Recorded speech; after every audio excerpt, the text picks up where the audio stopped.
Welcome back everyone. आज start करते हैं हम chapter number 6 anatomy of flowering plants. You can very easily see the structural similarities and variation in the external morphology of the large and living organism, both plants and animal. अब हम उन्हें सामने से देख के तो बहुत सारे डिफरेंसेस बता सकते हैं कि क्या क्या उनमें सिमिलैरिटीज़ हैं, क्या डिफरेंस हैं, देख कर सामने मॉर्फोलॉजिकली बता सकते हैं। वैसे ही हमें उनका इंटरनल स्ट्रक्चर भी देखना होता है और हम वैसे भी बहुत सारी सिमिलैरिटीज़ और डिफरेंसेस देख सकते हैं। तो हम इसमें क्या पढ़ने वाले हैं, यही अंदर कैसा है। Similarly if we were to study internal structure, one also finds several similarities as well as differences. This chapter introduces you to the internal structure and the functional organization of higher plants. क्या introduce करने वाला है ये हमें? Internal structure और functional organisation के बारे में। Study of internal structure of plant is called anatomy. जब हम इंटरनल स्ट्रक्चर की स्टडी करते हैं उसे कहते हैं anatomy. Plants have cells as a basic unit. Plants के पास क्या है? Cell as a basic unit. Cell are organise into tissue. अब हम प्लांट क्यों बोल रहे हैं? क्योंकि हम एनाटॉमी ऑफ फ्लावरिंग प्लांट की बात कर रहे हैं।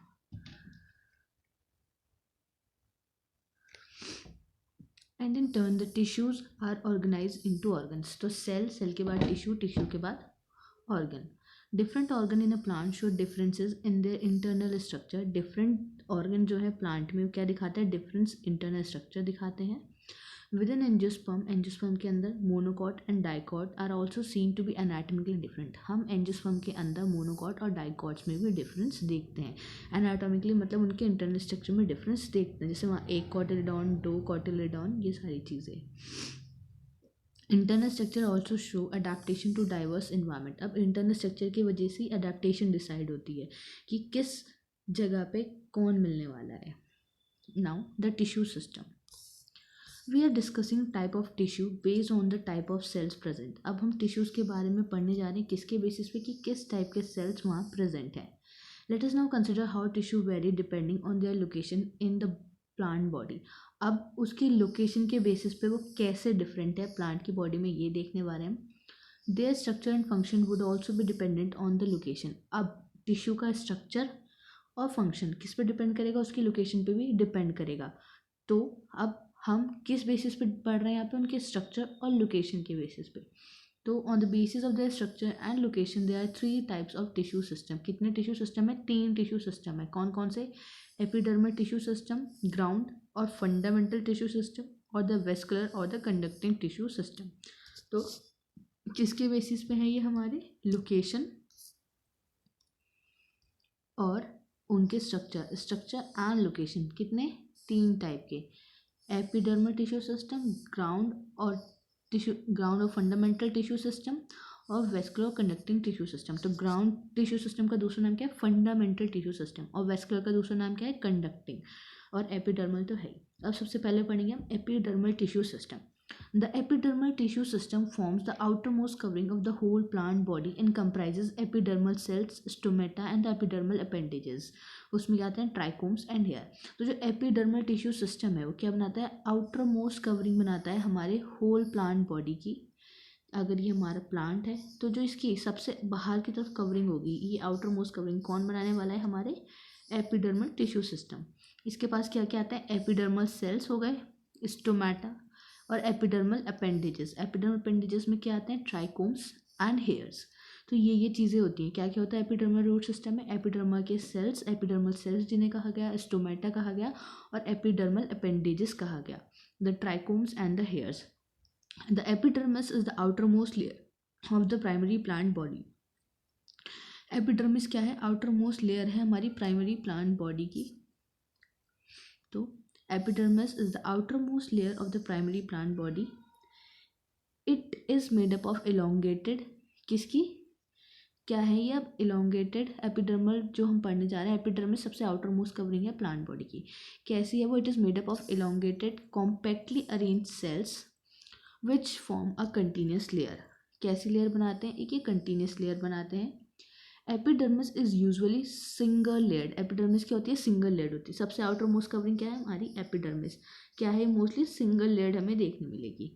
Epidermal cells are parenchymatous with small amount of cytoplasm. अब ये इंपॉर्टेंट है। तो एपिडर्मा के जो सेल्स हैं वो कैसे हैं? पैरेनकाइमेटस हैं। किसके बने हैं? पैरेनकाइमेटस। तो पैरेनकाइमेटस क्या है उसके पास? स्मॉल अमाउंट ऑफ साइटोप्लाज्म है, small amount of cytoplasm lining the cell wall. और किसको लाइन करते हैं? वो सेल वॉल की लाइनिंग करते हैं। एंड अ लार्ज वैक्यूल, क्या देखने मिलता है इसमें? लार्ज वैक्यूल्स देखने मिलते हैं। अब outside of the epidermis is covered with a vaccine thick layer called cuticle. अब एपिडर्मिस के बाहर कौन सी लेयर मिलने वाली है हमें? Waxy layer. तो इस ये एपिडर्मिस के बाहर कौन सी लेयर मिलने वाली है? Waxy layer. क्या नाम है उसका? क्यूटिकल। कैसी नेचर में? Vaccine nature. तो इसके पास क्या थी?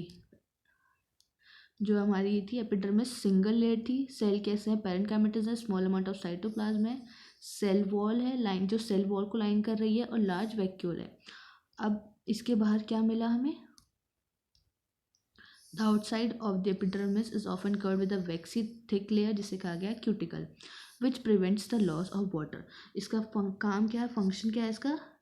प्रिवेंट लॉस ऑफ वाटर, पानी का लॉस ना होने देना। ठीक है। Cuticle is absent in roots. कहाँ एब्सेंट है क्यूटिकल? रूट्स में। ये याद रखना है, कहाँ एब्सेंट होती है क्यूटिकल? रूट्स में। Now stomata are the structures present in the epidermis of the leaves. अब स्टोमेटा कहाँ प्रेजेंट है? लीव है, लीव का एपिडर्मिस है, उसके अंदर है स्टोमेटास। इनकी भी अलग अलग शेप होती है, डम्बल शेप होते हैं, बीन शेप होते हैं। ठीक है।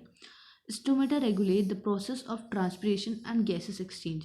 तो ये क्या है? स्टोमेटा का फंक्शन। क्या फंक्शन है स्टोमेटा का? उसका काम है ट्रांसपिरेशन और गैसेस एक्सचेंज को रेगुलेट करना। Each stoma is compose of two bean shaped cell known as guard cell. अब स्टोमेटा से ही स्टोमा, हर एक स्टोमा किसका बना है? दो बीन शेप्ड सेल्स का, जिसे कहा जाता है guard cells, which encloses the stomatal पोर। क्या करते हैं उसके अंदर? क्या आता है हमारे? स्टोमेटल पोर आता है उसके अंदर। इन द ग्रासेस, अब जो ग्रासेस होते हैं, जो गार्ड सेल हैं, वो कैसे होते हैं? डम्बल शेप्ड होते हैं। कैसे होते हैं डम्बल की शेप? ऐसी होती है ना, ये ऐसी शेप होती है कुछ। ठीक है। तो कैसे हैं? किस में मिलने वाले हैं हमें? ग्रास में। और ग्रास क्या है? मोनोकॉट। तो कैसे यहाँ पे गार्ड सेल मिल रहे हैं हमें? Dumbbell shaped, dumbbell shaped. The outer wall of the cell away from the stomatal pore are thin. कैसी होगी? देखो, अब ये दो हमारे हैं, दो गार्ड सेल्स आ गए डम्बल शेप। ये क्या है? स्टोमेटल पोर इधर वाला। अब इसने कहा कि स्टोमेटल पोर से दूर वाली, स्टोमेटल पोर से दूर वाली कौन सी लेयर?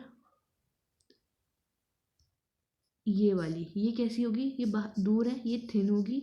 और जो स्टोमेटल पोर की तरफ होगी वो कैसी होगी? थिक होगी। साफ से बनाते हैं।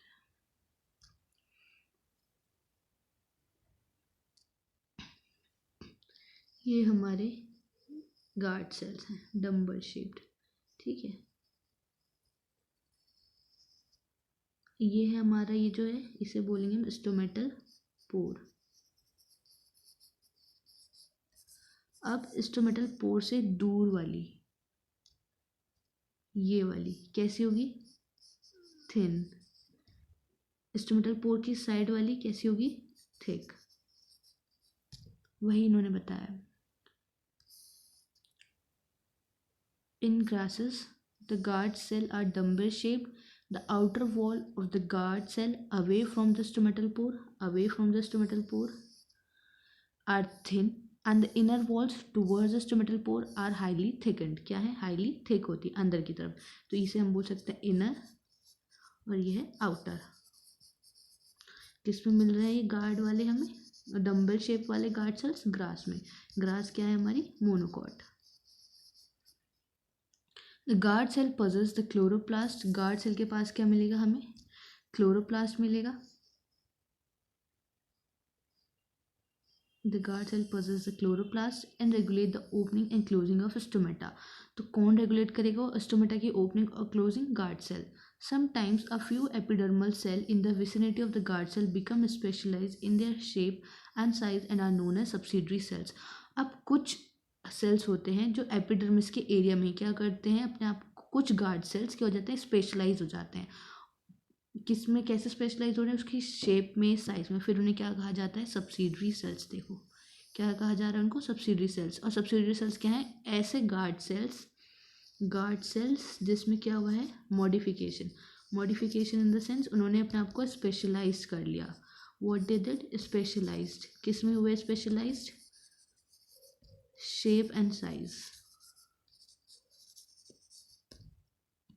The stomatal aperture, guard cell and the surrounding subsidiary cells are together form the stomatal apparatus. अब यहाँ से भी क्वेश्चन पूछा है stomatal apparatus कौन बनाता है? The stomatal aperture, guard cell और surrounding subsidiary cells are together called stomatal apparatus. कौन कौन आ रहा है इसके अंदर? stomatal aperture, guard cell, surrounding subsidiary cells क्या बना रहे हैं? stomatal apparatus. देखो स्टोमेटल पोर कहाँ है? ये रहा। फिर गार्ड सेल्स आ गए, उसके सराउंडिंग वाले सब्सिडरी सेल्स आ गए। इन तीनों ने मिलके क्या बनाया है? हमारा स्टोमेटल अपरेटस। तो ये याद रखना है कौन बना रहे हैं मिलके। और देखो इधर बीन शेप है गार्ड सेल्स, इधर डम्बल शेप्ड है। तो क्या है ये? Diagrammatic representation of the stomata with bean shape guard cells and stomata with dumbbell shaped. अब जो ये बीन शेप्ड है ये कहाँ मिल रहा है? हमें डाइकॉट्स में मिलते हैं। और ये कहाँ मिलते हैं? हमें मोनोकॉट्स में। ठीक है। The cells of the epidermis bear a number of hairs. क्या मिलने वाले हैं? हमें बहुत सारे हेयर्स मिलने वाले हैं। The root hairs are unicellular elongation of the epidermal cells. जो रूट हेयर्स होते हैं क्या है? यूनिसेलुलर हैं। और किसकी इलोंगेशन है? एपिडर्मल सेल्स की। और क्या करती हैं? Absorb water and mineral from the soil. क्या काम है इनका? एब्जॉर्ब करना पानी को, मिनरल को फ्रॉम सॉइल से। वही स्टेम्स में जो हेयर मिलते हैं उन्हें कहा जाता है trichomes. On the stem, the epidermal hair cells are called trichomes. Trichomes in the shoot system are usually multicellular. तो trichomes क्या है? Multicellular. तो यहाँ लिख लो साइड में। जो रूट हेयर है क्या है वो? यूनिसेलुलर। वहीं पे ट्राइकोम क्या है? वो हेयर जो स्टेम में मिलने वाले क्या है? मल्टीसेल्युलर। ठीक है। दे मे बी ब्रांच्ड और अनब्रांच्ड। कैसे हैं वो? ब्रांच्ड हैं, अनब्रांच्ड है, सॉफ्ट है और स्टिफ है। दे में इवन भी सिक्रीटरी। क्या हो सकते हैं? सिक्रीटरी भी हो सकते हैं।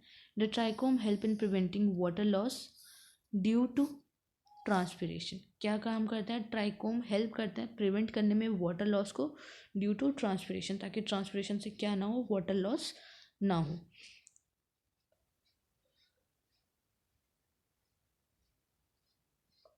और कई बार सिक्रीटरी भी होते हैं। किसकी बात? ट्राइकोम्स। तो ट्राइकोम का काम है वाटर लॉस को बचाना ट्रांसपिरेशन से। यहाँ पे हमने अपना एपिडर्मल टिश्यू सिस्टम कंप्लीट करा। Now the ground tissue system, जिसका दूसरा नाम था फंडामेंटल। तो यहाँ लिख लो ताकि याद रहे। Fundamental tissue system. All the tissue except epidermis and vascular bundles. अब इसमें से क्या नहीं आएगा? एपिडर्मिस छोड़ दो, वेस्कुलर बंडल छोड़ दो। Constitute the ground tissue. क्या बनाते हैं? Ground tissue. It consist of simple tissue such as parenchyma, collenchyma and sclerenchyma. कौन कौन आ रहे हैं इसके अंदर? Parenchyma, collenchyma, sclerenchyma. Parenchymatous cells are usually present in the cortex. जो पेरेन्काइमेटस सेल्स है कहाँ प्रेजेंट होंगे? कॉर्टेक्स में, पेरीसाइकिल में, पिथ में और मेडुलरी रेज में। In the primary stem and the roots. तो ये सारी जगह है जहाँ जहाँ पेरेन्काइमेटस सेल्स मिलते हैं। तो इसे हाईलाइट कर लो। कहाँ मिल रहे हैं? Parenchymatous cells are usually present in cortex, pericycle, pith, medullary rays, primary stem, and the roots. In the leaves, the ground tissue consists of thin-walled chloroplast containing cell and is called mesophyll.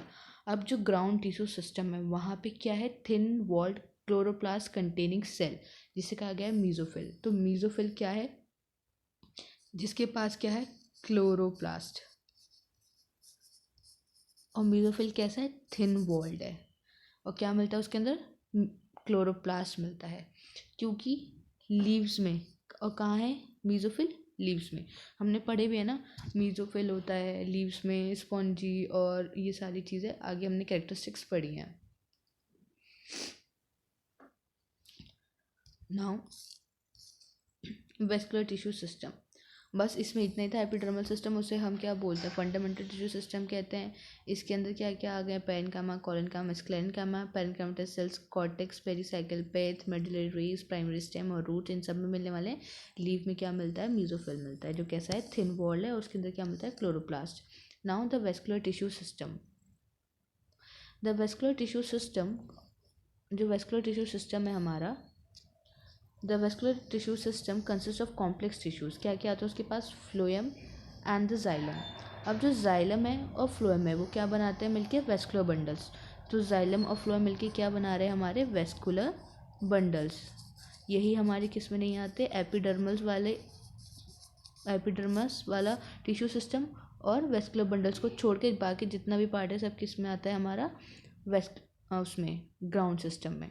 तो वही xylem और phloem मिलके क्या बनाते हैं, vascular bundles. In dicotyledons stem cambium is present between the phloem and the xylem. अब देखो ये कैम्बियम प्रेजेंट है जाइलम और फ्लोएम के बीच में। कैम्बियम का काम होता है सेकेंडरी ग्रोथ कराना, क्योंकि कैम्बियम का काम होता है सेकेंडरी ग्रोथ करवाना, तो इसलिए वो कहाँ मिलती है, डाइकॉट स्टेम में, क्योंकि मोनोकॉट्स में सेकेंडरी ग्रोथ होती ही नहीं है। तो जहाँ हमें कैम्बियम मिलती है वहाँ पे सेकेंडरी जाइलम और फ्लोएम टिश्यू भी मिलते हैं, और उन्हीं को क्या कहा जाता है, ओपन वेस्कुलर बंडल्स। तो वही उन्होंने आगे बताया होगा, पढ़ते हैं। Such vascular bundle, because of the presence of cambium, possess the ability to form secondary xylem and phloem tissue and hence are called open vascular bundles। इसलिए उन्हें क्या कहा जाता है, open vascular bundles। open क्यों कह रहे हैं, क्योंकि वहाँ पे secondary growth हो रही है। इन द मोनोकॉटिलिडॉन्स, जो मोनोकॉटिलिडॉन्स होता है वहाँ पे वेस्कुलर बंडल के पास कोई कैम्बियम नहीं होती, जैसे हम यहाँ देख सकते हैं, no cambium. Hence since they do not form secondary tissue they are referred to as a close. इसलिए वो क्या नहीं बना सकते, सेकेंडरी टिश्यू नहीं बना सकते, तो इसलिए उन्हें क्या कहते हैं हम, क्लोज्ड। जब जाइलम और phloem within a vascular bundle are arrange in an alternate manner along the different radii. जब जाइलम और फ्लोएम कैसे अरेंज हैं वेस्कुलर बंडल में, एक ऑल्टरनेट मैनर पे, और उनका एक अलग रेडियस पे प्रेजेंट है, ऐसी सिस्टम को क्या बोलते हैं हम, रेडियल सिस्टम। और कहाँ मिलता है, रूट्स में। तो हम कैसे याद कर सकते हैं, आर फॉर रेडियल और आर फॉर रूट्स। लेकिन एक और आर है, लेकिन वो क्या है, डी आर, मतलब डिफरेंट रेडियस पे मिलने वाला है। तो doctor radial roots, doctor means different radius पे मिलेंगे, कौन, जाइलम एंड फ्लोएम। कहाँ मिलेंगे, रूट्स में मिलेंगे, और इसी कंडीशन को क्या कहते हैं, रेडियल कहते हैं। वहीं पे जो एक और टाइप देखने मिलता है उसे क्या कहते हैं, in conjoint type of vascular bundles xylem और phloem jointly situated along the same radius of the vascular bundle. जहाँ पे जाइलम और फ्लोएम एक सेम रेडियस पे होंगे तो उसे कहते हैं हम कॉन्जॉइंट कंडीशन। कॉन्जॉइंट जहाँ डिफरेंट रेडियस चल रहा है, मतलब डॉक्टर रेडियल है, डॉक्टर रेडियल कहाँ मिलेंगे, रूट्स में। तो different radius condition known as radial found in roots. Such vascular bundles are common in stem and leaves। और ऐसे vascular bundle कहाँ common होते हैं, stems और leaf में। कौन से, conjoint वाले, जो same radii पे मिलते हैं। तो roots में क्या मिलने वाला है, radial, doctor radial found in roots, ये है इसकी ट्रिक, ठीक है। और वहीं पे जो स्टेम में कौन मिलने वाला है, कॉन्जॉइंट, जो सेम रेडियस पे होगा। Such vascular bundles are common in stem and leaves. The conjoint vascular bundle usually have the phloem located only on the outer side of xylem। तो phloem कहाँ मिलता है ऐसे में, xylem के बाहर। जैसे ये xylem है तो यहाँ मिलेगा हमें हमारा phloem, ठीक है। अब एनाटॉमी ऑफ डाइकोटिलेडोन्स एंड मोनोकोटिलेडोन्स प्लांट्स। अब हम पढ़ने जा रहे हैं कि मोनोकॉट और डाइकोट जो प्लांट होते हैं उनकी एनाटॉमी कैसे होती है। For a better understanding of a tissue organisation of root, stem and leaves, it is convenient to study the transfer section of the mature zones of these organ. अब जानने के लिए हम क्या पढ़ने जा रहे हैं, उनका ट्रांसफर सेक्शन पढ़ने जा रहे हैं, जिससे हमें क्लैरिटी मिले कि इंटरनल क्या क्या चीज़ें इसमें मिलती हैं। डाइकोटिलेडोनस रूट, हम पहले क्या पढ़ेंगे, डाइकोट रूट के बारे में। फिगर अभी देखेंगे, किसका दिखा रहे हैं, किसका शो किया गया है, सनफ्लावर रूट का। तो इससे क्या पता चलता है हमें, सनफ्लावर क्या है, dicot. The internal tissue organisation is as follow. Outermost layer epiblema. Many of the cell of epiblema protrude in the form of unicellular root hairs। Epiblema is also known as epidermis। outermost layer is epidermis, ठीक है। जो कैसे protrude होता है, unicellular root है इसके form में भी। वहीं the cortex consist of several layers of thin walled parenchymatous sales.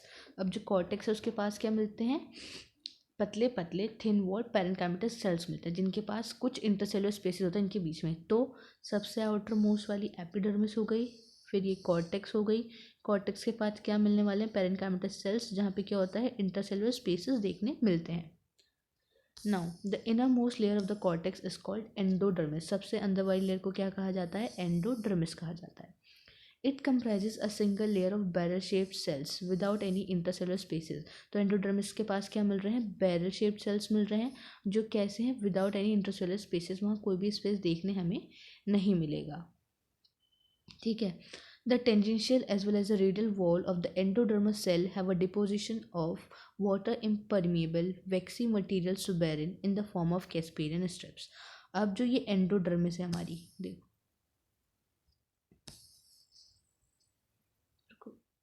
Clear on the image, देखो कौन सी हमारी एंडोडर्मिस, ये, ठीक है। और कैसे सेल्स हैं इसके, बैरल शेप। अब जो इसकी ट्रांसवर्स और लॉन्गिट्यूडल है, सब में क्या मिलने वाली है हमें, इम्परमीबल मटेरियल है जिसे बोलते हैं हम सुबेरिन, उसकी कोटिंग मिलेगी यहाँ पे पूरे में, वैक्सी स्ट्रिप्स के फॉर्म में होती हैं, जिससे वैक्सी होती हैं मतलब वाटर को अलाउ नहीं करेगी मूवमेंट, इसलिए क्या बोलते हैं हम, कैस्पेरियन स्ट्रिप्स। और कैसी होती हैं वो, किसकी बनी होती हैं, सुबेरिन की बनी होती हैं।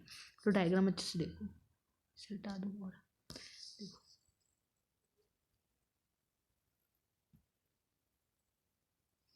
ये क्या है हमारे, एंडोडर्मिस है ये पूरी।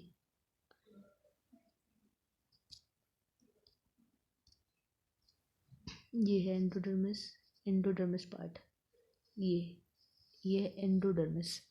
फिर ये है पेरीसाइकिल, ठीक, ये है प्रोटोजाइलम, फिर अंदर है मेटाजाइलम, सेंट्रल में आता है हमारा पित्त, और ये हमारे फ्लोएम। तो कैसे है, बैरल शेप सेल्स है इसके पास, कोई भी इंटरसेलुलर स्पेस इसमें नहीं है। क्या मिलने वाली है यहाँ पे, स्ट्रिप्स मिलने वाली है सुबेरिन की इन the form of casparian strips. तो सुबेरिन क्या है, वाटर इम्परमेबल मटेरियल है। तो हम किसका देख रहे हैं, हम सनफ्लावर का देख रहे हैं। सनफ्लावर क्या है हमारा, डाइकॉट।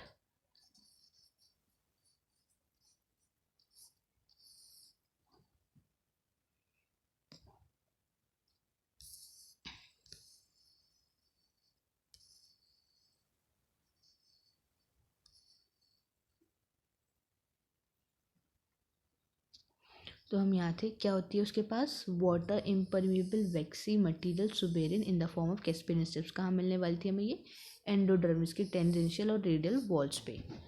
ठीक है। Next to endodermis lie a few layer of thick walled parenchymatous cells, जिसे कहते हैं हम पेरी साइकिल। क्या मिलता है एंडोडर्मिस के जस्ट बाद, देखो इधर क्या थी, एंडोडर्मिस, और उसके बाद क्या है, जस्ट पेरीसाइकिल। और पेरीसाइकिल भी हमारा क्या है, पेरेन्काइमेटस सेल का है, कैसा है, थिक वॉल। तो नेक्स्ट टू एंडोडर्मिस, एंडोडर्मिस के नेक्स्ट क्या है, next to endodermis lies a few layer of thick walled parenchymatous cells referred to as pericycle. जैसे क्या कहा गया है, pericycle, P for pericycle, P for parenchymatous cells. Initiation of the lateral roots and the vascular cambium during the secondary growth take place in these cells। तो अब ये कह रहा है जो सेकेंडरी ग्रोथ है कहाँ होने वाली है, इन दीज सेल्स मतलब पेरीसाइकिल में। तो पूछ सकता है जो लेटरल रूट्स है कहाँ से ओरिजिनेट होती हैं, pericycle. Initiation of lateral roots and vascular cambium during the secondary growth take place in these cells. In these cells means pericycle, कहाँ, पेरीसाइकिल की बात की जा रही है। द पिथ इज स्मॉल और इनकॉन्स्पीशियस। पिथ कैसा होता है, छोटा और इनकॉन्स्पीशियस, ठीक है। और जो पेरेन्काइमेटस सेल्स होते हैं जो कहाँ आते हैं, बिटवीन जाइलम एंड फ्लोएम, उन्हें क्या कहा जाता है, कंजक्टिव टिश्यू। मतलब जितना भी टिश्यू तुम्हें जाइलम और फ्लोएम के बीच में मिलेगा उसे कहेंगे हम कंजक्टिव टिश्यू। जैसे ये क्या है हमारे, इधर फ्लोएम है, इधर ये हमारे जाइलम है, ठीक है। तो इसके बीच में जो tissue, that is known as conjunctive tissue. और पिथ कैसा है यहाँ पे देखो, स्मॉल और इनकॉन्स्पीशियस। स्मॉल मतलब छोटा, और इनकॉन्स्पीशियस का मतलब होता है जिस पे आसानी से कोई ध्यान ही ना दे सके, आसानी से दिखे ही ना। तो इसलिए कहा गया कि पिथ कैसा रहता है, स्मॉल और इनकॉन्स्पीशियस।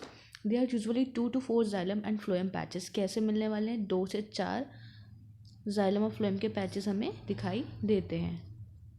तो there are usually 2 to 4 xylem and phloem patches. Later a cambium ring develops between xylem and phloem. बाद में develop होती है during secondary growth. All tissue on the inner side of the endodermis, कौन कौन से endodermis, जैसे pericycle, vascular bundle और पिथ, क्या बनाते हैं? स्टील। तो ये पूछा जाता है स्टील के अंदर कौन कौन से टिश्यूज आते हैं? पेरीसाइकिल, वेस्कुलर बंडल और पिथ। तो यहाँ पे हमारी डाइकोटिलेडोनस खत्म हुआ। नाउ मोनोकॉट रूट या फिर monocotyledonous root. The anatomy of the monocot root is similar to dicot root in many respect. जो एनाटमी है बहुत सिमिलर है डाइकॉट की और मोनोकॉट की, लेकिन उसके पास epidermis, cortex, endodermis, pericycle, vascular bundle पे ये सब होता है। As compare to the dicot root which have fewer xylem bundle, बस क्या है वहाँ पे कुछ ही जाइलम बंडल्स हैं, यहाँ पे यूजुअली मोर देन 6 होते हैं polyarch xylem bundle in the monocot root. तो ये क्वेश्चन पूछते हैं पॉली आर्क कंडीशन कहाँ देखने मिलती है हमें? मोनोकॉट्स में। Pith is large and well develop है, वहाँ पे छोटा था। Monocotyl root do not undergo secondary growth, और मोनोकॉट सेकेंडरी ग्रोथ में नहीं जाते हैं। तो अब ये क्या है, इसका डायग्राम देख सकते हैं कैसे मिल रहा है। यहाँ पे जाइलम और मेटाजाइलम और फ्लोएम कितने हैं? पॉलीआर्क कंडीशन है, मोर देन 6 या मोर देन 6। तो कैसी कंडीशन है? पॉलीआर्क। कहाँ मिलती है? मोनोकॉट में। ये डिफ्रेंशिएशन है या डिफ्रेंशिएशन पॉइंट है जो मोनोकॉट और डाइकॉट रूट को अलग करते हैं। पिथ कैसे? इसका लार्ज और आराम से दिखने वाला है, सेकेंडरी ग्रोथ इसमें नहीं होती। तो ये हमारा रूट का पार्ट कंप्लीट हो गया। अब नेक्स्ट वीडियो में कंटिन्यू करेंगे स्टेम से। मिलते हैं नेक्स्ट वीडियो में।